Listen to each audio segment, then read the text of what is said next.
விவசாய தோழர்களே, இப்போ நம்ம இங்கே நிற்கிறது வந்து கதலி வாழை கன்று நட்டு 25 நாள், இதோட இருந்து 25 நாள் ஆகுது.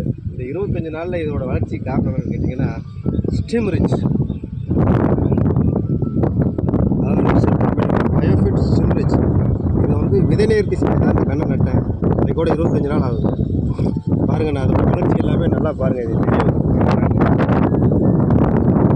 இது விதையை நடுறதுக்கு முத நாள் என்ன பண்ணேன், இந்த ஸ்டிம்ரிச்சை வந்து 200 லிட்டர் பேரலில் லிட்டருக்கு 2 ml வீதம் கலந்து நல்லா கலக்கி இந்த கிழங்குகள்லாம் நல்லா விதை நேர்த்தி நல்லா நனைச்சி 1 நிமிஷம் ஊற வச்சு எடுத்து அடுத்த நாள் தான் நட்டிருக்கேன்.